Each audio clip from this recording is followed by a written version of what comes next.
Good evening, welcome to my channel. I'm Dr. Paul Kiritsis, and today I'm going to be talking to you about Greek creation myths, and specifically Hesiod's Theogony. First I'll be giving you a short introduction on creation myth, and then I'll be going on to narrate certain parts of the Theogony.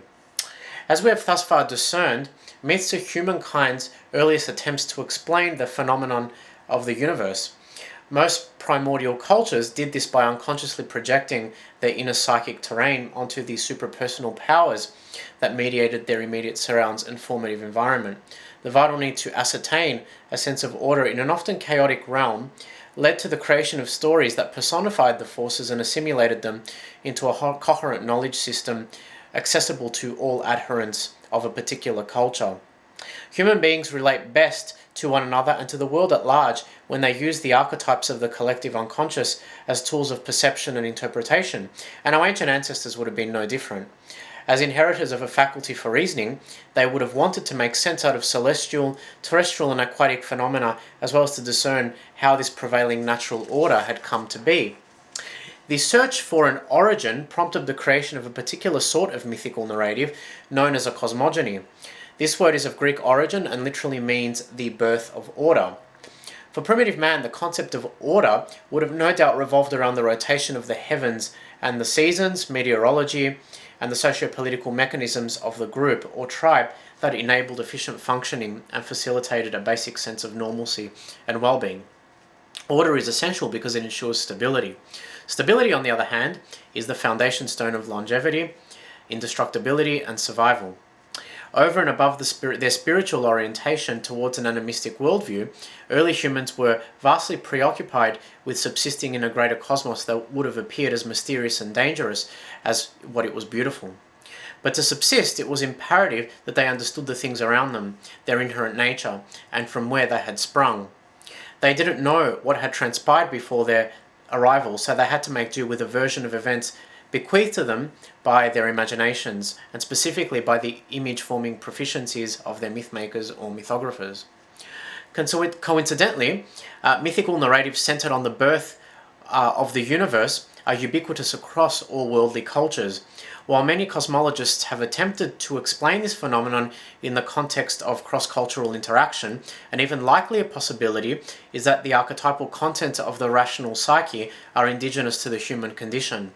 Hence, any concrete manifestations that arise from unconscious eruptions like myths, fantasies, visions, and rituals will differ only in their individual mode of expression. Moreover, almost all creation myths begin by dropping their audience into primeval origin, a cold and dark dimension without time, space, or created matter that is about to differentiate into via supernatural means.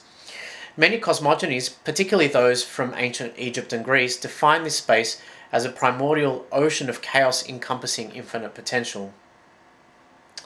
From this primeval slime comes the physical universe, together with the vault of the heavens and the stars, the planetary spheres, the earth together with its chthonic aspects, the elements, as well as paraphysical and physical creatures, animals and human beings. More often than not, this all-defining moment is preceded by the spontaneous appearance of self-generating vortices that spew forth a deity or a series of deities. Perhaps the most widely recognized of these is the biblical Genesis, in which the dramatic account of worldly creation is headed by an eternal being called Yahweh, who hovers in rumination over the illimitable abyss of the primordial waters. Water here is a symbol for a rudimentary condition of amorphousness and action potential that is yet to participate in the formative endeavors that create time, space, height, depth, breadth, consciousness, intelligence, and spirit. We could equate this chaos with the alchemical prima materia, the basic substance of which everything in the cosmos is comprised of. Whatever the case, the infinite potential for dimensions and worlds evaporates and the primordial sludge condenses into the one we recognize as our own. The oldest Hellenic myth centered on the genesis of the cosmos and the gods themselves comes from Hesiod, a poet who lived around 700 BCE near the slopes of Mount Helicon in Boeotia. It is appropriately titled the Theogony, a Greek name which translates to the birth of the gods. Hesiod lived and wrote at a time when the supernatural undercurrent of mythic consciousness was still highly integrated with municipal life, and so the myth transmits an oral and written tradition in which thought processes were fairly unrefined and details about creation both spiritual and nebulous. In the poem, for instance, the masculine and feminine polarities of consciousness personified as Yer, which is earth, and Uranos, sky, begin life as a single entity before the former gives birth to the latter. On the one hand, they are the natural elements that have come into being and will wage war against one another, and on the other, they are autonomous psychic entities of unconscious and conscious that aim to bring about the nobility of civilization. This concept is represented symbolically through the vehement overthrow of an older generation of deities by a new one. Representing the first order, Yer and Uranos rule the cosmos for an indefinite period of time, but are steadfastly replaced by their children, Rhea and Cronus, who are significantly more refined. These two are later replaced by an even more sophisticated order of divine beings, headed by Zeus and Hera, the king and queen of the mighty Olympians. The struggle between generations and the eventual victory of the younger breed illuminates the evolutionary ascent of human beings on the cosmic ladder of creation and the subjugation of a disordered and often volatile phenomenal world through the imposition of reason and willpower.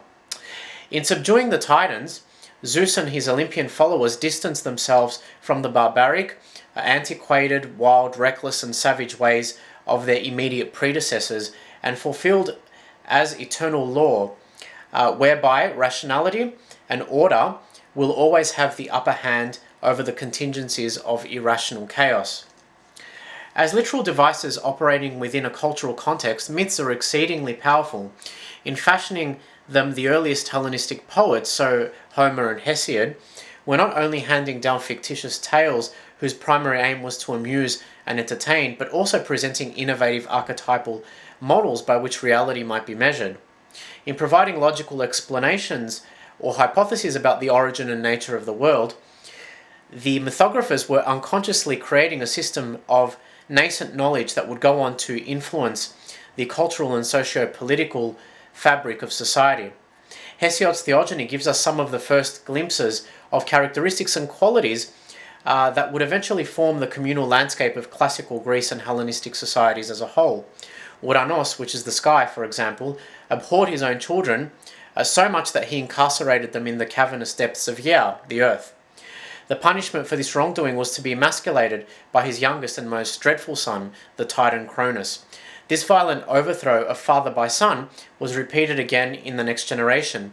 In this instance, Cronus was prevented from cannibalizing his own son, the infant Zeus, by a clever ruse concocted by his mother and grandmother, Rhea and Yer, respectively. When Zeus finally came to age, he waged war against his father's kingdom and order and emerged victorious. To all intents and purposes, both cases of forceful overthrow had been readily predetermined. The Theogony, then, is something like a racial prototype of what classical Greece would become. In scrutinizing the myth, one can discern a pantheistic and animistic cosmogony with patriarchal and aesthetically masculine leanings. Prominent and implicit in the text is the complicated power relations between male personages of father and son, the prevailing martial sentiment to conquer and subjugate, the repetition of behavioral patterns and attitudes learned from a guardian, a philosophical stance that accepts the notion of imarmeni, or fate, as a primal mover of the heavens, the world and the flowering events therein, and the eventual subjugation of falsehood and injustice by truth. It shouldn't be so hard to see how all these principles and their ensuing attitudes eventually became components of Hellenistic, Roman, and later Byzantine culture. Having remained omnipresent in the evolution of Western thought and civilization, they offer up an original reflection of values, affiliations to family and society, and innermost being, perceptions that subsist and mediate collective consciousness today.